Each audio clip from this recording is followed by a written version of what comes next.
What are your memories and thoughts of Mick Foley? Because you worked a little bit with Cactus Jack back then. The first night I ever seen him, we were at Center Stage in Atlanta making a TV.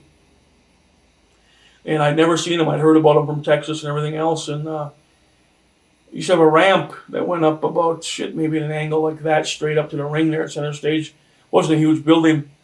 And I was on neck, so I was watching him through the curtain. And he got out and rolled the 2 landing mats up and put this guy on the floor. He went up and dropped an elbow from the top rope to the cement. It had to be 10 feet. It was the most ugly sound I'd ever heard in my life. It sounded like somebody dropped like 100 watermelons off the top rope and they all smashed. And Jim Ross was standing next to me and he said, that guy's been doing that for many years. And I was amazed. Some of the stuff he does is just unbelievable. Right. I'm amazed he can even walk, which, I guess he is pretty banged up. But yeah, he's really bad. Yeah, the stuff he done was just unbelievable. It's a hell of a way to make $1. Did you like working with him too? Yeah, I did. Yeah, I like working with him. Easy to work with.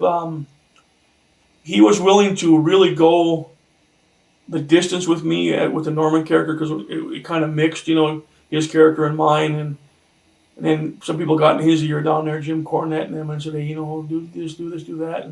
But it was up to him and I. We would have had a real good run together. But once again, a lot of politics. Right. What are your thoughts of Jim Cornette? I always think Cornette was probably 100% for Jim Cornette. That's the best way I can say it. I didn't do a lot with him. I didn't spend a lot of time down south other than he was around me in WCW. But, I don't... I always thought he was just really overrated. I didn't see any great drawing power there. Other than he had a couple decent tag teams that he worked with, Right.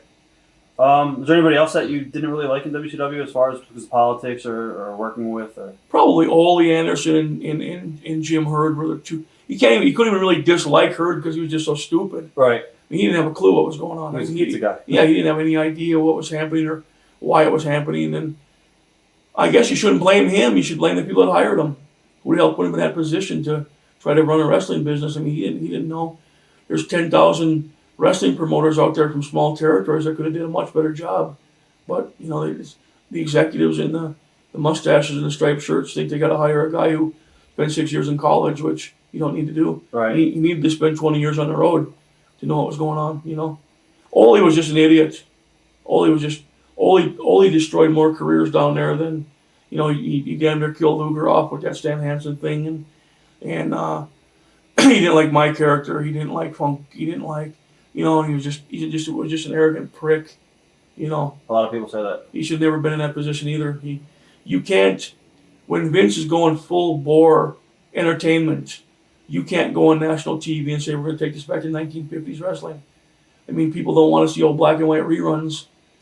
I mean, other than if you want to sit down for a half-hour laugh, and you don't want to see your wrestling business go backwards either. All right. So what do you want to go backwards for? Nobody's buying that. Nobody's buying you out.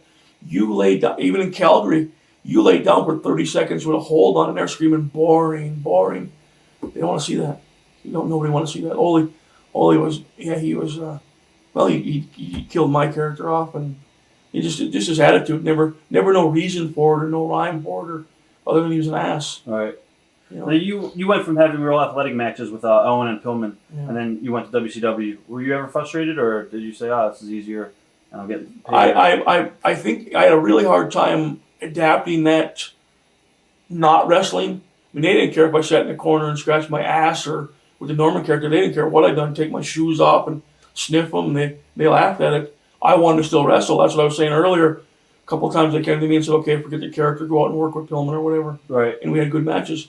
But I would go out, I would come back at some nights and really be frustrated, like, God, that's a lot of crap. And they'd be standing behind the curtain saying, great, that's what we want. I had a real hard time until the end of it. When Ole started killing it off, I was just developing it in my mind. I was just putting it together where I thought it was going to work. Right. I was going to take the character to WWF. And Pat Patterson came out to just outside of Hartford one night there. What the hell's the other little town they run there in Connecticut? No, it doesn't matter. He come by and I was supposed to have a match that night. And Funk said, I was traveling with Terry. He said, have a Norman match and we're going to work it out where you can get out of here and switch. Right. And the guy I was supposed to work with, flight didn't show up. and they had me wrestle some young local guy from Connecticut, and it just stunk. Right. It was horrible. I admit it just stunk. And Pat told Terry, "What the hell do you want that guy for? It was horrible." So things can happen like that. Right. One night good, one night bad. Huh. So. What are your memories of Eddie Gilbert? I liked Eddie. Eddie was a straight shooter with me. He helped me a lot with the Norman character, and he liked it. And he kept telling me, keep working on this, keep working on that. And Eddie was. I liked Eddie. I had fun with him too. You think he had a great mind for the business? Oh yeah. Right. Yeah, he could have booked WCW. Definitely, without a doubt. He could have booked it easy. He was one guy that legitimately loved this business. He knew every angle, every finish. I mean, he had been through Tennessee, Texas. Where are you going to see them more?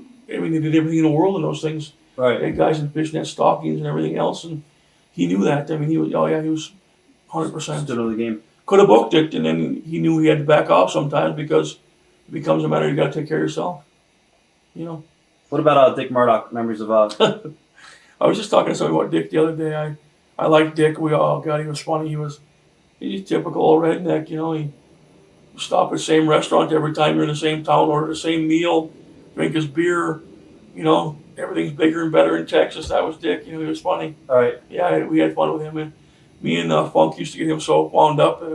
Eddie was there, traveled with us too. Yeah, that was unfortunate. He passed away too. He was funny guy. Huh. He didn't give a shit when he told WCW. They sent him home for a year and paid I heard him. about that with they asked him what was wrong with the company, and he said, "You motherfucker." Yeah, go home, we'll pay you. Right. He's under contract. Yeah, the best deal in the world. You also had a good match with Ric Flair, I believe. What are your memories of your match with Ric? That was another guy that some days we seemed like we were gonna mesh and maybe do something together, and then it would back off to where, to use the same word again, politics. He couldn't jump in and say, yeah, maybe I can do something with this guy when Ole and them were saying we're going to phase him out and get rid of him because you're contradicting somebody.